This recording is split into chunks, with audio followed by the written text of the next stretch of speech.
So, talking about emotional intelligence, which is basically it's just about making good decisions when you're in a social situation or an emotionally charged situation. And what I want to focus on is why so often we don't make those good decisions, particularly at work. This is smart, capable people when everyone else around them can clearly see what the healthy thing is to do. They, for whatever reason, don't. Like you're in a meeting and you're talking to someone, right? You've probably been here and you're thinking to yourself, like, do you really need to be raising your voice right now? Or just let it go, right? Why are you harping on this? Or like, why didn't you just tell her you didn't want to do it? Or you are clearly you're just clearly not listening to anything anyone else has to say right now, right? And so the healthy thing here is presumably clear to everyone else, but they're not doing it. Why? And I'm going to start on kind of an unusual place on this, what are called psychological needs, which certainly we don't spend a lot of time thinking about, but they drive a striking amount of our behavior. So let me give you a few examples. And to do that, I'm going to be using a personality model called DiSC as I describe them. Think about someone you know who they're really direct, they're assertive, often forceful even, right? They've got a D or dominant style. These folks, they often have this really strong need for control and influence. So maybe that's you, maybe that's someone you know, probably someone in your social circle, right? It's this very strong psychological need. As well, they often have this deep-seated need to always be making progress, where they can even kind of get restless if they're not getting results. But then there's also needs that we don't necessarily always want to own up to. Even, we might not even know that they're there, but they can drive a lot of our behavior, even more so when we're not aware of them. So here, an example for this style would be a need to avoid weakness, certainly not to show any weakness. And it's not on the surface, but it drives a lot of that behavior and the choices that we make at times. All right, let's take a different style. Or influencing people. They're really outgoing, they're high energy, enthusiastic. What needs beneath the surface might be driving this type of behavior? Well, as you might guess, a really high need to connect with other people. And everybody's got these needs like this, right? But it's particularly pronounced here. There's also this really high need for novelty and play. And then also, though, and maybe a little less obvious, a really strong need to feel heard and appreciated, to have their thoughts and their emotions validated by someone else. So to get that need met, you get more talking, you get more expression, right? Maybe some karaoke. Down here, the S or steadiness style. This is my turf. What needs drive someone to be really accommodating and patient and gentle? Well, one of the big needs here is the need for harmony. And being accommodating really helps keep things harmonious, right? The need drives the behavior. There's also a really strong need to make people happy, and a particularly strong need for acceptance and belonging. Again, we all have that need, particularly strong here, though. And it's also really worth noting that for these folks, they have a lower need for that stuff across the circle, like control and influence.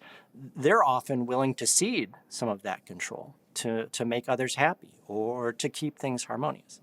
Okay, and then there's the C or conscientiousness style. Those people they're really analytical, reserved, precise. What underlying needs might drive someone to act like that?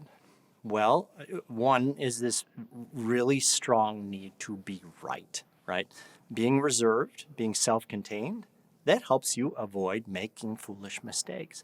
A really strong need for autonomy. And so if I'm an expert, if I put the effort into getting there, a lot of effort, right, I don't have to rely on anyone else. And perhaps a little deeper, a need to avoid blame. And so behaviorally, well, I'd often rather just sit things out than be the person who screwed things up. Or at the very least, I take tons of time analyzing the situation to make sure I don't screw up. running through all of those different scenarios in their heads, right? All those permutations, right? What if they ask this question? What if this topic comes up? What if someone aims their small talk at me?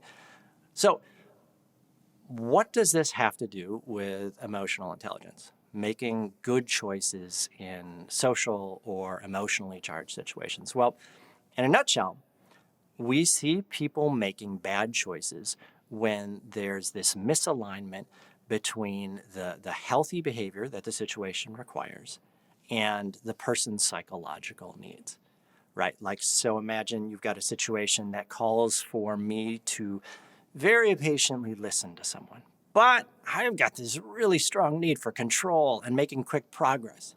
Or a situation that calls for me to go out and mingle and network, but I've got this really strong need to not make social mistakes. You see the disconnect there. But to make matters even trickier, these disconnects, they're usually taking place on this very primal level. They're tapping into these fears and these needs that are often well beyond our awareness. And so what we do is, well, we come up with all sorts of justifications for our behavior that oftentimes have nothing to do with why we actually acted that way.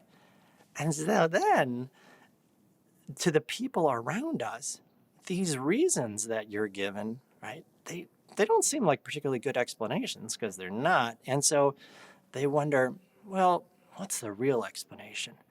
And too often, that explanation they come up with is about our character, right? Well, they must be egotistical. They must be aloof. They must be socially incompetent. And sometimes, yes, our poor choices are about not knowing the healthy thing to do, or not caring, right? Not giving a crap. But probably more often, it's about being emotionally allergic to that healthy thing to do. Okay, so stepping back, the healthy thing to do. All right, I've said that quite a few times. What is the healthy thing to do? Well, one of the things that makes being a human being so incredibly complicated, why we call it emotional intelligence, is that it depends on the situation. Sometimes the healthy thing to do is expressing your anger, but sometimes it's keeping that anger in check. Sometimes the healthy thing to do is being generous and giving someone a second chance, but sometimes the healthy thing to do is being tough-minded and saying enough is enough. So this is a model of emotional intelligence called Agile EQ. It doesn't cover every single aspect of emotional intelligence. Things like you shouldn't poke strangers, or sir, we're going to need you to put your shirt back on. But it does capture most of the biggies. It describes 8 different ways to approach social and emotional situations that are appropriate at different times as we move through life. And so they're called mindsets. And I'll describe them super quick here. So there are times in life where you need to be able to get yourself into a self-assured mindset to really assert yourself. There are times you need to be able to get yourself into a dynamic mindset to get buy-in from people, persuade them, hold their attention. You need to sometimes take an outgoing mindset. Even if you're introverted, you've got to initiate and maintain relationships to be effective. Sometimes you need to think empathetically when people in your life need to be supported, when they need to feel seen, even at work, especially at work. You need sometimes to take on a receptive mindset. It's not always about me and my brilliant opinions. I have to truly listen. Then there are times where I need to show restraint, when things will get heated and every neuron in my body is telling me to act, or at least to roll my eyes so hard at someone that they do a 360, but I need to take on a composed mindset. Likewise, there are times where I need to step back and be objective, set aside my personal feelings on the topic, my personal relationships, and be really logical. And finally, there are times where I need to take on a resolute mindset, where we need to resist pressure, stand my ground, speak up about problems, even if it's going to make things uncomfortable or awkward, or you just know you're going to get one of those passive-aggressive, like, No, that's fine. That's fine, right? I'm not mad, right? A completely unrelated note, though. I think maybe it's time for you to stop using my Netflix password. But no, I'm not mad about this at all, right? And so we know examples are really helpful for this kind of thing. So let's zoom in on this last mindset, resolute. Why do people sometimes fail to act resolutely, even when it's clearly the right choice? Like, how many times have you seen someone not do this and you wanted to say to them, well, why didn't you just tell her no? Like, what were you thinking? Or, well, why didn't you speak up about these concerns earlier? Like, no one had any clue that you felt this way. Let me use myself as an example. All right, so this is where I fall on the DiSC model, squarely in the S region, accommodating, patient, right, the Hufflepuffs. So this weekend, door-to-door salesperson comes by, catches me outside, selling like pest control, and I probably get like 3 of these guys coming by a week, which actually I would probably pay someone to control the pest control people, but I have no interest or need for his services. But it took me 10 minutes to get him to stop pitching. 10 minutes of my time and 10 minutes of his, mostly my time, wasted because I was not resolute enough, because I was being too polite. Now, if it had been my wife right there, right, the conversation would have lasted exactly 15 seconds, right? In fact, I went inside afterwards and she and my daughter, they made fun of me for 5 minutes for not sending him away quicker, which is probably another conversation that I should have shut down more quickly, right? Why didn't I make the right choice? Well, it's because of these guys, psychological needs. And let's just focus on one, harmony here. In order to cut him off, because this guy, he did not pause at all, right? It was just one long sentence. In order to cut him off and firmly say, I am not buying, right? And back that up with the kind of firm, no nonsense nonverbals that my wife would have used. That's a clear lack of harmony. Resolute behavior inherently involves tension. It involves inviting friction into my life. But for me over here, deep in this psyche of mine, I am wired to be allergic to that. And so we've got this powerful psychological need, and it's pitted against the healthy behavior. Well, guess which one usually wins when we're going on autopilot, right? It's the psychological need. Now, we often don't admit why we acted that way, but that's what drove my emotionally unintelligent behavior, right? And so this is my effort meter here, how hard it is for me to move into that resolute mindset.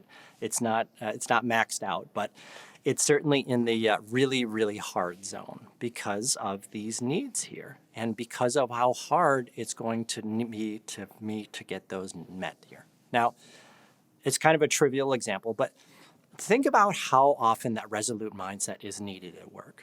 You know, someone's, they're putting too much on your plate, asking you to do more than your fair share. Do you say no and make it weird? Or do you say, well, all right, I'll just do it, right? Maybe be resentful later on.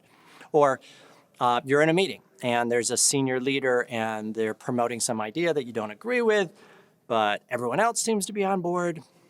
Do you push back? And when that gets dismissed, do you push back again and then again? Or does someone like me obey that unconscious voice and say, hey man, why in the world would you deliberately invite tension into your world? Just get on the harmony path, bro, right? And that's the thing that makes being emotionally intelligent so difficult, is that the comfortable thing is sometimes the wrong thing, especially when it's subtle like this, when it's a judgment call. How much do I really disagree? Or, are they really putting too much on my plate? That rationalization machinery kicks in really quickly. We're built for that. And so most of the time, with all of these mindsets, when I avoid making the healthy choice, it's subtle. It doesn't devastate me. It doesn't devastate my relationship, but it adds up. And it adds up for the people around me. And I think that's a really useful way to think about maturity. Our willingness to do the difficult thing in the short term because it's the healthy thing in the long term. All right. So the point here is not for you to sympathize with me, although I will not turn that down. It is to illustrate why, for a particular person, it can be so very difficult to make the healthy choice in a given situation when to other people it's incredibly easy and obvious. And it's because of the role that those hidden needs play. So there's another video that I've done that you can check out on the actually really big question when it comes to emotional intelligence is, how do you help someone improve? How do you get someone like me to be really forthcoming with the problems that I'm seeing? Or how do you get that really passionate person to manage their tone? Or the really reserved person to actively reach out and make connections they need in the organization.